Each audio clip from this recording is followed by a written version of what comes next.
February 28ಕ್ಕೆ ಶುರುವಾದ ಮಧ್ಯಪ್ರಾಚ್ಯ ಯುದ್ಧಕ್ಕೆ ಇವತ್ತು 17 ದಿನ. ಮಧ್ಯಪ್ರಾಚ್ಯ ಸಂಘರ್ಷ ದಿನದಿಂದ ದಿನಕ್ಕೆ ಹೆಚ್ಚಾಗ್ತಾ ಇದೆಯೇ ಹೊರತು ಕಡಿಮೆಯಾಗುವ ಲಕ್ಷಣಗಳ ಕಾಣಿಸ್ತಾ ಇಲ್ಲ. 2-3 ದಿನಗಳಲ್ಲಿ ಮಲಗಿಸಿಬಿಡಬಹುದು ಇರಾನನ್ನು ಅಂತ ಅನ್ಕೊಂಡಿದ್ರು. ಇರಾನ್ ಮಣಿತಾನೂ ಇಲ್ಲ, ಮಲಗ್ತಾನೂ ಇಲ್ಲ, ದಾಳಿಯನ್ನು ದಿನದಿಂದ ದಿನಕ್ಕೆ ಜಾಸ್ತಿ ಮಾಡ್ತಾ ಇದೆ. ಇಲ್ಲಿ ತನಕ ಒಟ್ಟು ಸುಮಾರು 2600ಕ್ಕೂ ಹೆಚ್ಚು ಜನ ಮೃತಪಟ್ಟಿರಬಹುದು ಅನ್ನುವ ಮಾಹಿತಿ. ಇರಾನ್ ಇವತ್ತು ದುಬೈ ಏರ್ಪೋರ್ಟ್ ಮೇಲೆ ಮತ್ತೆ ದಾಳಿ ನಡೆಸ್ತು. Drone attack. ದುಬೈ ಏರ್ಪೋರ್ಟ್ ಬಂದ್ ಮಾಡಿಬಿಟ್ರು. ದಾಳಿ ಕಡಿಮೆ ಆಗೋ ತನಕ ಅಥವಾ ನಿಲ್ಲೋ ತನಕ ದುಬೈ ಏರ್ಪೋರ್ಟ್ನಿಂದ ಯಾವುದೇ ವಿಮಾನಗಳು ಹೋಗೋದಿಲ್ಲ, ಬರೋದಿಲ್ಲ. ತುಂಬ ದೇಶಗಳಿಗೆ ಹೋಗೋದಕ್ಕೊಂದು transit point Dubai airport. Dubai, Abu Dhabi ಏರ್ಪೋರ್ಟ್ಗಳೆಲ್ಲ. Dubai airport one of the busiest airports of the world. ಒಂದು ವಾರಕ್ಕೆ ಆನ್ ಆನ್ ಆವ್ರೇಜ್ 8,500 ವಿಮಾನಗಳಲ್ಲಿ ಲ್ಯಾಂಡ್ ಆಗ್ತವೆ. 8,500 ಒಂದು ವಾರಕ್ಕೆ. ದಿನಕ್ಕೆ ಎಷ್ಟಾಯಿತು, ಗಂಟೆಗೆ ಎಷ್ಟಾಯಿತು ಲೆಕ್ಕ ಹಾಕೊಳ್ಳಿ. ಬಂದಾಯ್ತು ಇವತ್ತ ಏರ್ಪೋರ್ಟ್. ಇನ್ನೊಂದು ಕಡೆ ಅಮೇರಿಕಾ ಇಸ್ರೇಲಿನ ಜಂಟಿ ದಾಳಿ. ಟೆಹರಾನ್ ಸ್ಮಶಾನ ಕಂಡಂಗೆ ಆಗ್ತಾ ಇದೆ. ಸ್ಮಶಾನ ನೋಡ್ದಂಗೆ ಆಗುತ್ತೆ ಟೆಹರಾನನ್ನು. ಇದು ದುಬೈ ಏರ್ಪೋರ್ಟ್ನಿಂದ ಬರ್ತಾ ಇರೋ ಹೊಗೆ ನೋಡಿ. ಇವತ್ತು ದುಬೈ ಇಂಟರ್ನ್ಯಾಷನಲ್ ಏರ್ಪೋರ್ಟ್ನಿಂದ ಬರ್ತಾ ಇರುವ ಹೊಗೆ. ಅಲ್ಲಿ ವಿಮಾನಗಳಿಗೆ ಆಯಿಲ್ ಫಿಲ್ ಮಾಡೋದಕ್ಕೆ ಅಂತ ಸ್ಟೋರ್ ಮಾಡಿಟ್ಟಿದ್ರಲ್ಲ, ಅದರ ಮೇಲೆ ಅಟ್ಯಾಕ್ ಮಾಡಿದ್ದಾರೆ. ಜನರ ಸಾವು ನೋವಿನ ಸುದ್ದಿಗಳೇನು ಬಂದಿಲ್ಲ ಅಲ್ಲಿಂದ.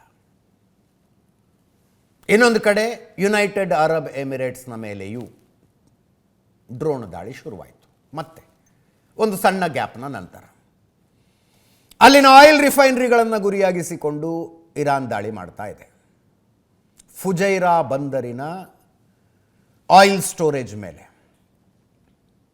2ನೇ ಸಲ ದಾಳಿ ಇದು. ಇಲ್ಲೇ ಹಡಗುಗಳಿಗೆ ಕಚ್ಚಾ ತೈಲವನ್ನು ಲೋಡ್ ಮಾಡ್ತಾರೆ. ಬಾಗ್ದಾದ್ನಲ್ಲಿರುವ ಅಮೆರಿಕದ ಸೇನಾ ನೆಲೆಯ ಮೇಲೆ ಇರಾನ್ ಇವತ್ತು ದಾಳಿ ಮಾಡಿತು. ವಿಕ್ಟೋರಿಯಾ ಏರ್ ಬೇಸ್ ಅಂತ ಮಾಡ್ಕೊಂಡಿದೆ ಅಲ್ಲೊಂದು ಅಮೆರಿಕ. ಅದರ ಮೇಲೆ ಇರಾನಿನ ದಾಳಿ. ಅತ್ಯಾಧುನಿಕ ಏರ್ ಡಿಫೆನ್ಸ್ ಸಿಸ್ಟಮನ್ನು ದಾಟಿಕೊಂಡು ಇರಾನಿನ ಡ್ರೋನ್ಗಳು ಹೋಗಿ ಬಿದ್ದುವಲ್ಲಿ. ಡ್ರೋನು ತುಂಬ ಸಲ ಹೇಳಿದ್ದೀವಿ, ಡ್ರೋನ್ ಏನು ಬಹಳ ಸೊಫೆಸ್ಟಿಕೇಟೆಡ್ ಇಲ್ಲ ಅವು. ಬಟ್ ಒಂದು ಹಾರಿಸೋ ಬದಲು 4 ಹಾರಿಸೋದಪ್ಪ, ಒಂದಾರು ಹೋಗಿ ಬಡೀಲಿ ಅಂತ. ಇನ್ನೊಂದು ಕಡೆ ಇರಾನ್ನಲ್ಲಿ ಟೆಹರಾನಿನಲ್ಲಿ ಇವತ್ತು ಅಮೆರಿಕ ಇಸ್ರೇಲ್ ಜಂಟಿ ದಾಳಿಯಲ್ಲಿ ಮತ್ತೊಂದು ಬಹುಮಹಡಿ ಕಟ್ಟಡವನ್ನು ಧ್ವಂಸ ಮಾಡಲಾಯಿತು. ಇರಾನ್ನಲ್ಲಿ ಹಮೇದಾನ್ ಮೇಲೆ ಇಸ್ರೇಲಿನ ಕ್ಷಿಪಣಿ ದಾಳಿ ನಡೆಯಿತು. ಅಲ್ಲಿನ ರೆಜೀಮ್ನ ಸೈಬರ್ ಸೆಕ್ಯೂರಿಟಿ ಸೆಂಟರ್ ಅಂತದ್ದು, ಅವೆಲ್ಲವನ್ನು ಇವತ್ತು ನಾಶ ಮಾಡಲಾಯಿತು. ಇದು ಈ ಕಾರಲ್ಲಿ ಡ್ಯಾಶ್ ಕ್ಯಾಮ್ ಹಾಕ್ಕೊಂಡಿರ್ತಾರಲ್ಲ, ಅದರಲ್ಲಿ ರೆಕಾರ್ಡ್ ಆಗಿರೋದು ಇದು.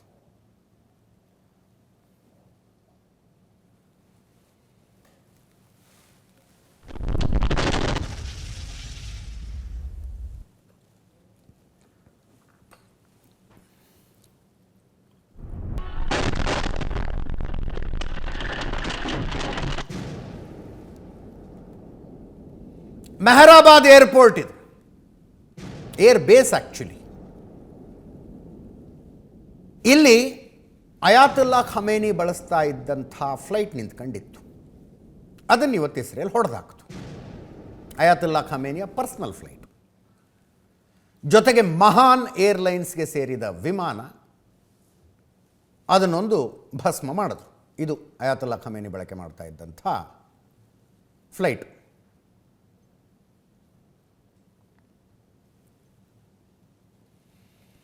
ಮತ್ತೊಂದು ಕಡೆ ಲೆಬನಾನ್ ಮೇಲೆ ಇಸ್ರೇಲ್ ದಾಳಿಯನ್ನು ಮುಂದುವರೆಸಿದೆ. ಬೈರೂತ್ನಲ್ಲಿ, ಲೆಬನಾನ್ನ ದಕ್ಷಿಣ ಭಾಗ ಮುಸ್ಲಿಂ ಡಾಮಿನೇಟೆಡ್, ಉತ್ತರ ಭಾಗ ಕ್ರಿಶ್ಚಿಯನ್ ಡಾಮಿನೇಟೆಡ್. ಒಂದು 60-65% ಮುಸ್ಲಿಮ್ಸ್ ಇದ್ದಾರೆ ಲೆಬನಾನ್ನಲ್ಲಿ. ತುಂಬ ಸಣ್ಣ ದೇಶ, ತುಂಬ ಸಣ್ಣ ದೇಶ. 2 ಲೆಬನಾನ್ ಸೇರಿದ್ರೆ ಒಂದು ಇಸ್ರೇಲ್ ಆಗುತ್ತೆ. 20 ಲೆಬನಾನ್ ಸೇರಿದ್ರೆ ಒಂದು ಕರ್ನಾಟಕ ಆಗುತ್ತೆ. ಒಂದು 18 ಲೆಬನಾನ್ ಸೇರಿದ್ರೆ ಒಂದು ಕರ್ನಾಟಕ. ಅಷ್ಟು ಸಣ್ಣ ದೇಶ ಅದು. ಆ ಲೆಬನಾನ್ ದೇಶವನ್ನೇ ಬೇಸ್ ಮಾಡಿಕೊಂಡ ಹೆಜ್ಬುಲ್ಲಾ ಭಯೋತ್ಪಾದಕರು ಇಸ್ರೇಲ್ ಮೇಲೆ ದಾಳಿ ನಡೆಸ್ತಾನೇ ಇದ್ದಾರೆ. ಆ ಭಯೋತ್ಪಾದಕರ ವಿರುದ್ಧದ ಇಸ್ರೇಲ್ ದಾಳಿ ಒಂದು 700 ಜನರನ್ನು ಬಲಿ ತಗೊಂಡಿದೆ ಇನ್ನೂ ತನಕ, ಹಿಜ್ಬುಲ್ಲಾ ಟೆರರಿಸ್ಟ್ಗಳನ್ನು. ಇವತ್ತು ಮುಂದುವರಿತದ್ದು. ಅಲ್ಲಿ ಗ್ರೌಂಡ್ ಇನ್ವೇಷನ್ ಆಗುತ್ತೆ. ಶುರು ಮಾಡಿರ್ಬೇಕು ಇಷ್ಟೊತ್ತಿಗಾಗಲೇ, ಆಗದೆ ಅದು ಇವತ್ತೆಲ್ಲ ನಾಳೆ ಆಗದೆ. ಇದು UAE ಮೇಲೆ ಇರಾನ್ ಮಾಡಿದಂಥ ದಾಳಿ. ಇರಾನಿನ ಚಬಹಾರ್ ಟ್ರೇಡ್ ಝೋನ್ ಮೇಲೆ ಅಮೆರಿಕ ದಾಳಿ ಮಾಡ್ತೀವತ್ತು. ಚಬಹಾರ್, ಭಾರತೀಯರಾದ ನಾವು ಹೆಸರನ್ನು ತುಂಬ ಕೇಳಿರ್ತೀವಿ. ಚಬಹಾರ್ ಬಂದರು, ಭಾರತದ ಇನ್ವೆಸ್ಟ್ಮೆಂಟ್ ಇದೆ ಅಲ್ಲಿ. ಬೇರೆ ಬೇರೆ ಕಾರಣಗಳಿಗೆ ಅದೊಂದು ಹೋಲ್ಡ್ನಲ್ಲಿತ್ತು.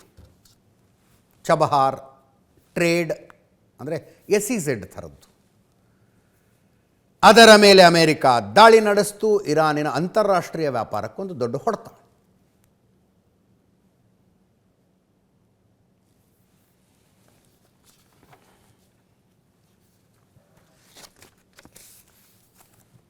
ಈ ಮಧ್ಯೆ ಭಾರತೀಯರಿಗೊಂದು ಸಮಾಧಾನದ ಸುದ್ದಿ. ಇರಾನ್ನಿಂದ 550 ಜನರನ್ನು ಹೊರಗೆ ತೆಗೆಯುವಲ್ಲಿ ಭಾರತ ಯಶಸ್ವಿಯಾಗಿದೆ. ಒಂದು 9,000 ಜನ ಇರಾನ್ನಲ್ಲಿ ಇರ್ತಾರೆ ಭಾರತೀಯರು. ವ್ಯಾಪಾರಕ್ಕೆ ಹೋದವರು ಇರ್ತಾರೆ, ಸ್ಟೂಡೆಂಟ್ಸ್ ಇದ್ದಾರೆ ಒಂದಷ್ಟು ಮಂದಿ. ಅವರನ್ನು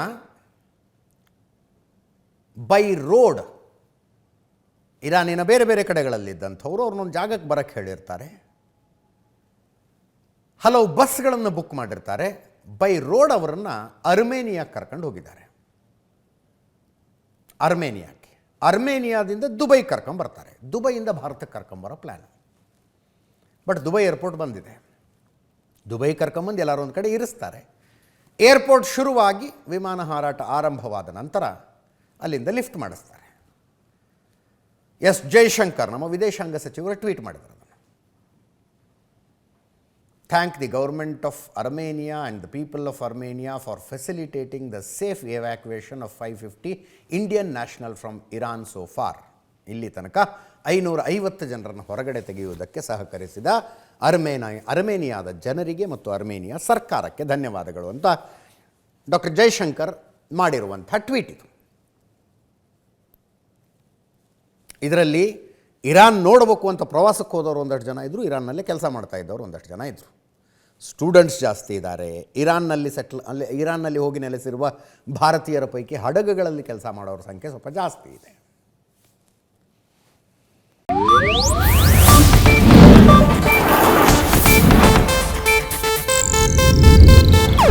ಇದು ಏಷ್ಯಾನೆಟ್ ನ್ಯೂಸ್ ನೆಟ್ವರ್ಕ್ ಪ್ರಸ್ತುತಿ.